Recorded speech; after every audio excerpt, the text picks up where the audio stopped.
ولاد رزق 3 واهل الكهف واللعب مع العيال، وكمان معانا الاسترليني والهوى سلطان. افلام نزلت منهم في العيد وافلام تانية لسه هتنزل خلال موسم الصيف، وايرادات افلام العيد السنة دي كانت مفاجأة بشكل يخض. هل الافلام دي فعلا تستاهل الايرادات اللي حصلت عليها؟ هنحلل كل فيلم فيهم بطريقة مختلفة اول مرة هتشوفها تقريبا، ونشوف ماذا حدث في افلام العيد وايه اللي مستنينا من افلام مصرية في باقي موسم صيف 2024. فاعمل لايك واستعد للكثير من المعلومات والكثير من العبثيات برضو في نفس ذات اللحظة، فاشترك معانا واعمل لايك وتعالى لي نشوف الموضوع ده ايه. ومساء الفل عليكم. شفت 3 افلام من افلام العيد السنه دي، هما ولاد رزق 3 واللعب مع العيال وفيلم اهل الكهف. وخلينا نبدا بطريقه مختلفه تماما، هنبدا من الايرادات. طبعا متصدر الايرادات مش محتاج اقول لك، ولاد رزق ب 133 مليون جنيه مصري في خلال تقريبا 9 ايام. الله اكبر عليك، ايه الحلاوه دي، ايه الحلاوه دي. يجي من بعديه في المركز الثاني فيلم اللعب مع العيال لمحمد عادل امام ب 18 مليون جنيه. يجي من بعدهم فيلم عصابة الماكس لاحمد فهمي ب 9 مليون، والحزين الاخير اهل الكهف ب 6 مليون بلبل. ودي كانت صدمه الصراحه، او هي صدمه لبعض الناس بس مش صدمه بالنسبه لي. خلونا نستخدم اسلوب جديد في تقييم الافلام محدش بيستخدمه قوي، وهو اسلوب النقاط. هيبقى فيه نقاط من 1 ل10، كل نقطه من النقاط الفيلم لو كويس فيها هياخد عليها 1 أو نص، او لو مش كويس فيها هياخد 0. نبتدي بفيلم اولاد رزق الجزء الثالث. القصه هياخد معانا نقطه، السيناريو والحوار هياخد معانا برضه نقطه، الموسيقى التصويريه هياخد 0 لان الموسيقى التصويريه بتاعته ما علقتش معايا بعد ما خرجت من الفيلم. الاداءات التمثيليه في ادوار البطوله هياخد عليها برضو نقطه، اداءات جيده جدا. الاداءات التمثيليه في الادوار الثانويه هياخد عليها نص، ما كانتش مؤثره قوي في الفيلم. والمونتاج والقطعات والمؤثرات البصريه في الفيلم هياخد عليها برضو نقطه. وفي اعاده المشاهده في المستقبل يعني ان شاء الله الفيلم ده برضو هياخد معانا نقطه. وفي ايرادات السينما وقت عرض الفيلم طبعا ده اكتر فيلم عامل ايرادات، فطبعا هياخد نقطة. وآراء النقاد المخضرمين في الفيلم دي برضو عنصر احنا بنعتمده في الطريقة دي، هياخد برضو عليه نقطة. في النهاية قوة رسالة الفيلم والطريقة اللي استخدموها لتوصيل الرسالة دي هياخد عليها نص، لان يعني الفيلم ما فيهوش رسالة قوي بقدر كبير، فهياخد نص يا دوب كده. اجمالي تقييم ولاد رزق الجزء الثالث هيكون 8 من 10. مبروك يا ولاد رزق. بارك له اخوك ابو جبل، باركوله. يجي لفيلم اللعب مع العيال بطولة محمد عادل امام. من حيث القصة هياخد 1، شغال القصة بتاعته مش سيئة. بالنسبة للسيناريو والحوار هياخد 0. بالنسبة للموسيقى التصويرية ياخد 1، ولو بايدي اديله 2، لان ده من اكتر الافلام ان انا دخلتها الموسيقى التصويرية بتاعته علقت في ودني بعد ما خرجت. الاداءات التمثيلية في ادوار البطولة هياخد عليها نقطة برضو، الاداءات كانت جيدة. الاداءات التمثيلية في الادوار الثانوية بقى هياخد عليها 0، لانها صراحة ما كانتش حلوة قوي، وخاصة اللي خذلني مصطفى غريب كان دوره غريب في الفيلم. من حيث المونتاج والمؤثرات البصرية ياخد نص، مقبول. ما يعني ما فيش حاجه، الفيلم ما تعرضش لتحديات قويه قوي علشان نقدر نقول عليها، فيعني هو عنده تحدي صغير وقدر ان هو يسد فيه، فهو ياخد نص. بالنسبه لاعاده المشاهده ياخد 0، وبالنسبه لايرادات الفيلم في السينما وقت عرضه هياخد نقطه. وبالنسبه لاراء النقاد المخضرمين في الفيلم هياخد 0. وبالنسبه لقوه رساله الفيلم وطريقه توصيلها هياخد نص، لان رساله الفيلم ضعيفه الصراحه، ولكن هم قدروا يوصلوها، الرساله الضعيفه دي وصلوها بشكل مش بطال. وبكده هيكون اجمالي السكور اللي خده فيلم اللعب مع العيال هو 5 من 10.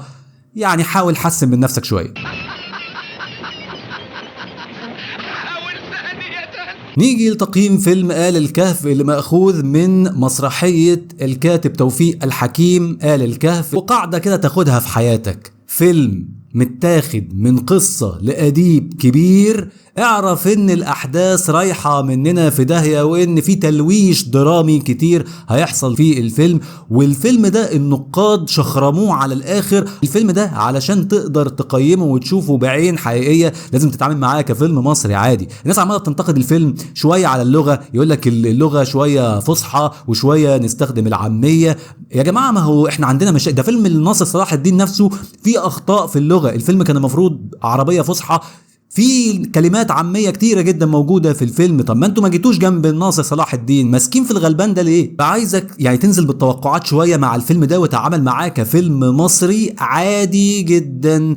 وبرضو عشان يكون في عين الاعتبار الناس اللي بتمل من المط شويه، الفيلم ده ما تدخلوهوش، مش مناسب جدا بالنسبه لكم، لان الفيلم اول تقريبا 40 دقيقه 35 دقيقه فيهم ملل شويه الى حد ما. ونيجي للتقييم من حيث القصه لفيلم آل الكهف، ياخد عليها 1 لان القصه اساسا ماخوذه من قصه توفيق الحكيم، فهي قصه اساسا جيده. يجي للسيناريو والحوار هديله 0 الصراحه، كان في مشاكل كتير. الموسيقى التصويريه للفيلم هديها نص، ما علقتش معايا وفي نفس الوقت ما اتضايقتش منها. الاداءات التمثيليه في ادوار البطوله هياخد 1، اداءات جيده جدا.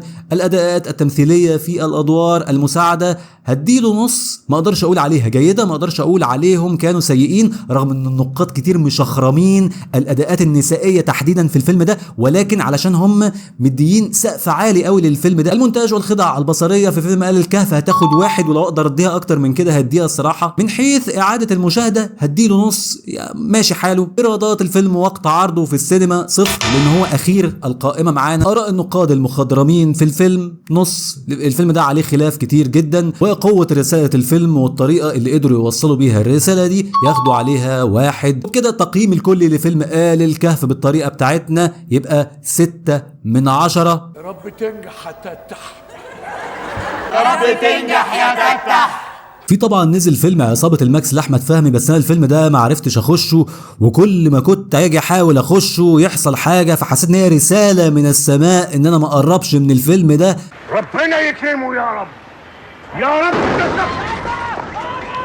نيجي بقى للجزء بتاع الافلام المنتظره في باقي موسم الصيف غير افلام العيد دي. افلام العيد دي مكمله معانا لباقي موسم الصيف. في بقى افلام تانية هتنزل في خلال الشهور القادمه من شهر 7 لشهر 8، والافلام اللي انا هتكلم عنها دي هي الافلام المؤكد نزولها، اللي ابطالها اتكلموا عنها او صناع العمل طلعوا قالوا اي ملمح من ملامح ان هي هتنزل قريب، لان في افلام تانية موجوده الناس بتتكلم عليها ولسه ما فيش تاكيد على ان هي نازله او لا. والسينما المصريه بقت دايما ما تديكش كده ايه عقاد نافع في الموضوع، تسيبك عايم كده ما تعرفش ايه اللي نازل ونازل امتى. يجي للقنبله الموقوته اللي يعني انا خايف والله العظيم، خايف جدا من الموضوع ده.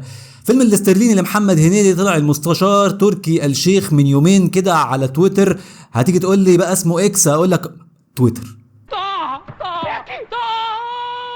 كان حاطط البوستر بتاع فيلم الاسترليني بتاع محمد هنيدي، والفيلم ده مدعوم من هيئة الترفيه السعودية والمستشار تركي الشيخ. الفيلم ده فيه تكتم على قصته كده، ولكن يعني من اللي بيتقال ان هو غالبا هياخد اطار الاكشن كوميدي. محمد هنيدي واكشن كوميدي مش فاهمها شوية، ولكن الفيلم ده هيكون مصروف عليه صرف كويس جدا وهيبقى مهتم بيه اهتمام جيد جدا. مشكلتي مع الفيلم ده قبل ما ينزل، محمد هنيدي اخر تقريبا 4-5 افلام نزلهم، افتكرهم لي، افتكر اساميهم بس. بتهيألي انكم ممكن ما تفتكروش منهم 2 على بعض، وبتهيألي كمان ان مفيش واحد فيهم يعني بالقوة الشديدة قوي، رغم ان محمد هنيدي من الناس اللي دمها خفيف جدا ومن الكوميديانات اللي بيعرفوا يجيبوا كوميديا من الهوا حرفيا. وعمل ريمونتادا قبل كده زمان لما وقع فيلمين 3 كده، عمل ريمونتادا بفيلم رمضان مبروك ابو العالمين حمودة. لكن الفكره بقى ان محمد هنيدي بقى له فتره عمال ايه بيحاول فيلم تاني تالت رابع ومش جايه مش شغاله. فالفيلم ده قنبله موقوته، يا اما هتعمل ريمونتادا ولا برشلونه على باريس مع محمد هنيدي، يا اما هتنفجر في وشنا. يجي بقى الافلام تانية برضو نازله خلال الفتره الجايه في صيف 2024، على راسهم فيلم جوازة توكسيك لبيومي فؤاد وليلى علوي. ايه ده؟ انا شفت البوستر ده 10 مرات قبل كده، هو نفس الفيلم وبيكرروه وبيعيدوه كل سنه بنفس كل حاجه. انا شاكك في الموضوع ده. هل انا شفت ال10؟ انا بشوف البوسترات بس ما شفتش الافلام.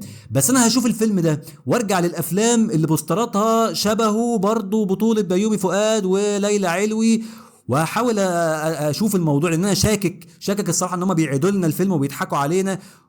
الافلام دي تتعمل ليه؟ دي انا بسميها قائمه افلام في البشاميله، افلام ضايعه، افلام يعني لا انزل الله بها من سلطان.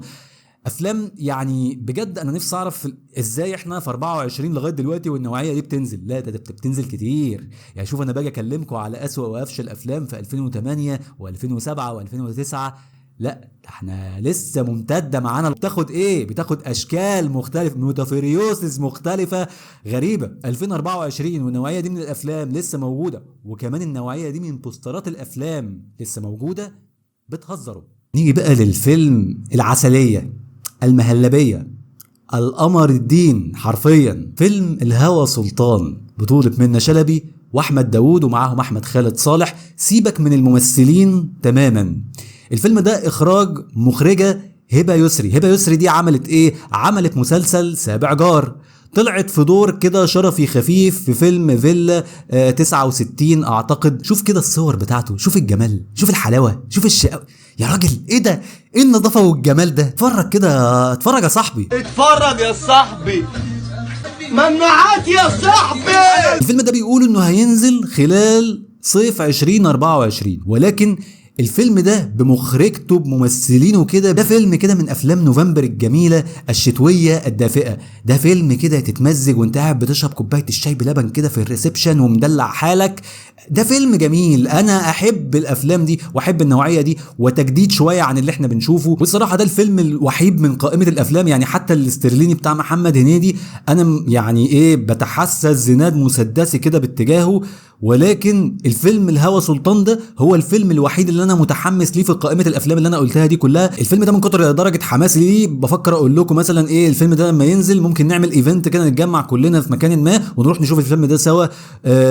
هتبقى تجربه حلوه. والفيلم ده يعني من الافلام اللي انا متحمس لها جدا، وحابب ان انا اشوف الفيلم ده، وحابب النوعيه دي من الافلام. دي الافلام اللي ابطالها يعني طلعوا عنها بعض المعلومات بشكل ما، ولكن يعني احنا مش عارفين، ممكن نلاقي فجاه كده ايه فيلم طلع لنا من تحت التراب كده فجاه بدون اي سابق انذار. اكتبوا لي انتوا متحمسين لافلام ايه من اللي انا قلتها دي، واكتبوا لي برضو طريقه تقييم افلام العيد بالنقاط دي، عجبتكم ولا لا؟ واللي شاف فيلم من افلام العيد وليه راي فيه سواء مختلف عن اللي انا قلته او شبه اللي انا قلته بشكل ما او باخر، او التحليل للفيلم بشكل ما او باخر، يا ريت برضو يشارك بيه في التعليقات. واشوفكم على خير في فيديو جديد قريب. السلام عليكم.